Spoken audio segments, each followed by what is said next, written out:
Hey everyone, welcome back to another one of our recaps. Today, we're going to be going over the games from August 25th, and we're going to be doing one of these every single day if there are games for the preseason and the regular season.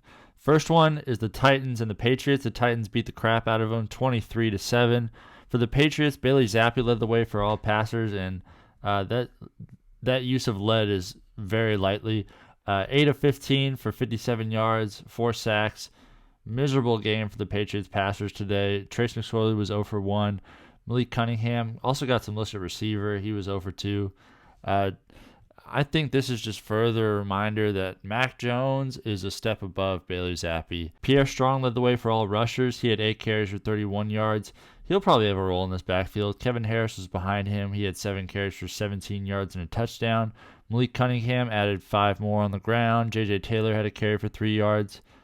I think really what we can learn there is that Pierre Strong is probably solidifying a backup role behind Ramondre Stevenson, at least behind Ezekiel Elliott too.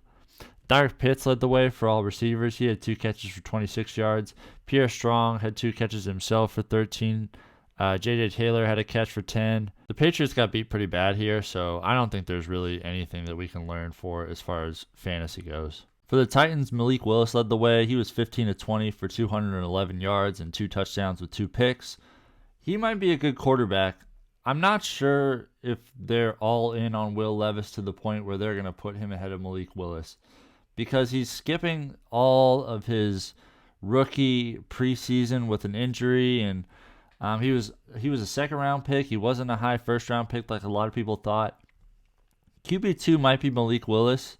And they seem just desperate enough to move off of a quarterback, like drafting Malik Willis high, like drafting Will Levis high, where Malik Willis might get some run this year. He's one of my super duper deep sleepers. Keep an eye on him because I think there's a decent chance that he gets some play. Jaquez Patrick had 15 carries for 76 yards, the former Seminole. Julius Chestnut was behind him. He had 9 carries for 30 yards. Tyjae Spears, he had 9 carries for 28. Malik Willis added 17 more on the ground on 8 carries. It's interesting that Jaquez Patrick did so well. 5 yards per rush is really good too. But I think Tyjae Spears is just another level of talent. He should have that number 2 running back spot locked down. And there's a bunch of guys there. Hassan Haskins too. Julius Chestnut, Patrick, who are all kind of competing for that number 3 spot. So maybe he's asserting himself as that number 3. We'll just have to see down the road. For receivers, Colton Dowell led the way. He had 2 catches for 49 yards.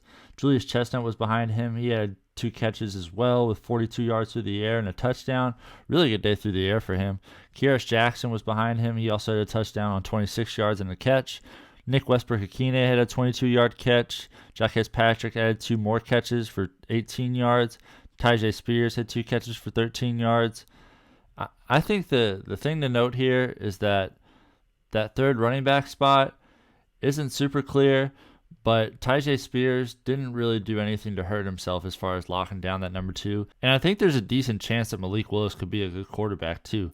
He may not be one right now, but he could develop into one. He has the tools for it.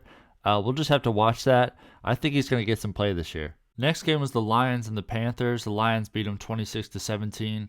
And in the most heartbreaking turn of events, they wouldn't let Teddy Bridgewater wear number 50 anymore. He changed. I don't know if they didn't let him or what happened, but now he's number 17. He's a regular quarterback number, and it's absolutely terrible. But he was 13 of 22 today. He had 178 yards and a touchdown. Really good day for him on the field, though. Adrian Martinez was behind him. He was 5 of 11 for 39 yards, and Nate Sudfeld was 2 of 5 for 17 yards. Cool to see Teddy Bridgewater playing so well. That's going to be an interesting quarterback room with him and Jared Goff and Hendon Hooker. I don't know if Hendon Hooker's going to play this year, especially off that knee. But, with Teddy Bridgewater in there, even if Jared Goff goes down, they're going to be fine. Craig Reynolds led the way for rushers. He had 11 carries on 41 yards and a touchdown. Really good day for him. Benny Snell looked good. He had 5 carries for 26 yards. Solid day for him. Adrian Martinez added 10 more on the ground. Teddy Bridgewater had 3. Divine Ozigbo had 3. Cool to see Craig Reynolds in there. He might continue to have a third down role this year. We'll just have to see. But I'm not sure how much of a third down role he'll have with Jahmyr Gibbs there now. Antoine Green led the way for receivers. He had a great day, 97 yards, 3 catches and a touchdown. Dylan Drummond was behind him. He had 5 catches for 46. Chase Cota had 3 catches for 42 yards. Some costly drops there as well, 8 targets. Trinity Benson had 3 catches for 16. Maurice Alexander had 2 catches for 11. I think the most important thing here is that Teddy Bridgewater, still a reliable backup. I think he's one of the best backups in the league. For the Panthers, Jake Luton led the way from Oregon State. He was 6 of 12 for 74 yards and a pick. And Bryce Young is really good. Like, he's showing incredible poise for a rookie.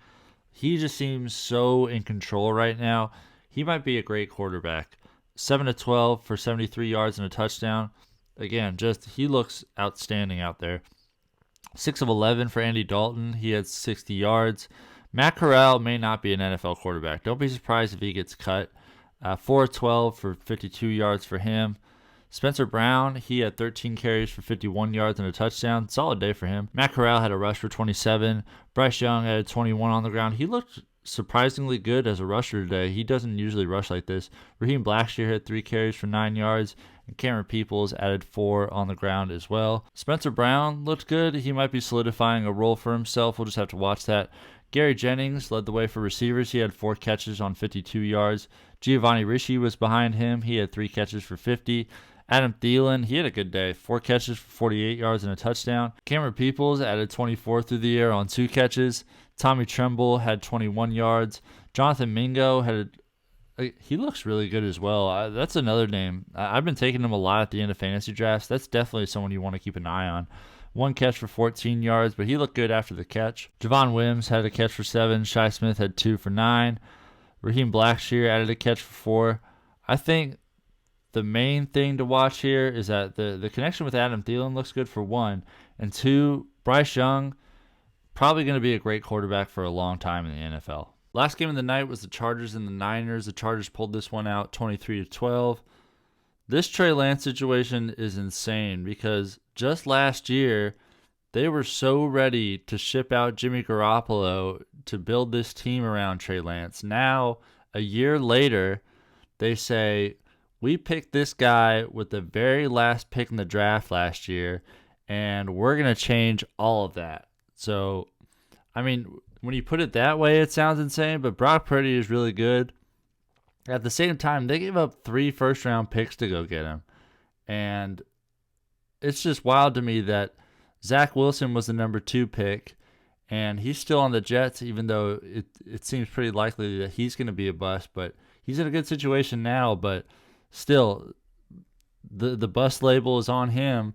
He's still with the Jets. Now, I wonder if there's something behind the scenes that we don't know about, because they invested so much into Trey Lance, and it just hasn't worked out. So it's going to be really interesting to see Dallas's plans for Trey Lance, because Cooper Rush was good last year. There was a whole talking point about how Dallas should play Cooper Rush over Dak Prescott last year. Like that, and that point never had any serious legs, but at the same time, he's a serviceable backup. It's not like the Cowboys needed to take a chance on Trey Lance and give up a 4th is a decent pick. You don't really, you hear a lot of moves for 6th and 7th. A 4th is a pretty sizable investment.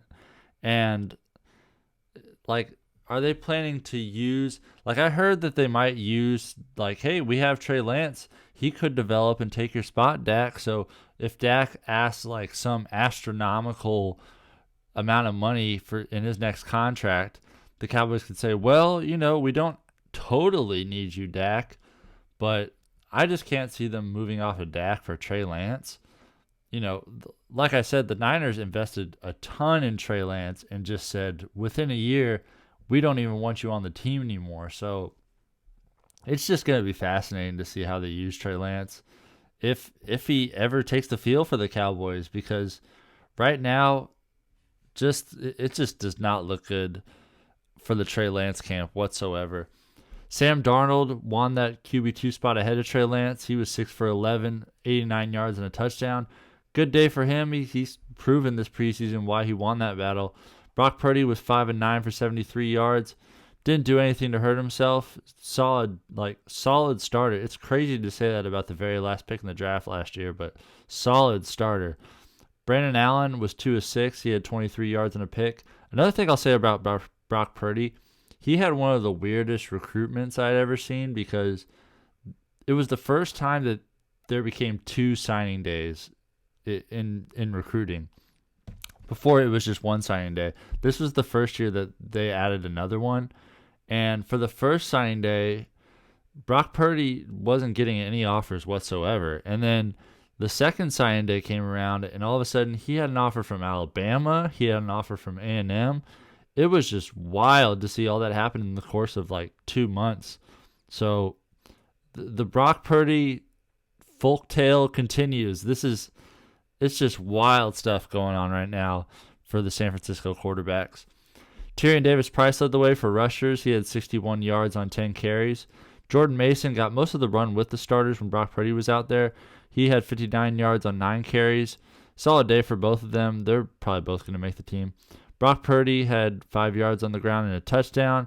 Brian Hill had 2, and Brandon Allen had -2 on the ground. So interesting stuff. It sounds like, or it appears that Jordan Mason and Tyrion Davis-Price are going to lock up spots behind Elijah Mitchell and behind Christian McCaffrey. But we'll just have to wait for the final cuts to see that for sure.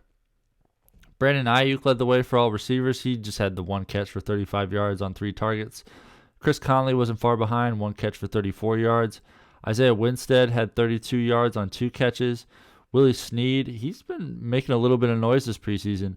21 yards on 2 catches and a touchdown. Deebo Samuel had 2 catches for 18. Tyrion Davis-Price added 16 through the air on 2 catches. And Jordan Mason had 1 catch for 13 yards. Kyle Juszczyk had 1 for 7. And Jawan Jennings didn't haul in his target. George Kittle didn't haul in his target. The main thing here, because there wasn't really anything to learn from the receivers, is that Sam Darnold is proving why he's QB2. Brock Purdy, solid starter, but it doesn't make it any less weird how this quarterback situation is going in San Francisco. This is one for the history books for sure. For the Chargers, they won this one pretty sizably, but it's not because they passed for a ton of yards. Easton Stick led the way. He was 9 for 11 for 38 yards. Max Duggan was 4 of 9 for 15 and a touchdown. They'll probably both make the team. That's the number 2 and number 3 quarterback. Stick is the number 2. Duggan is the number 3, if I had to guess. Joshua Kelly led the way for all rushers. He had that 75-yard rush and a touchdown. 2 carries for 78 yards total. Max Duggan did great on the ground. That's something he did at TCU too. Underrated quality for him. He had 6 carries for 51 yards. Tyler Huseman, he had 12 carries for 43. Elijah Dotson had 6 carries for 33.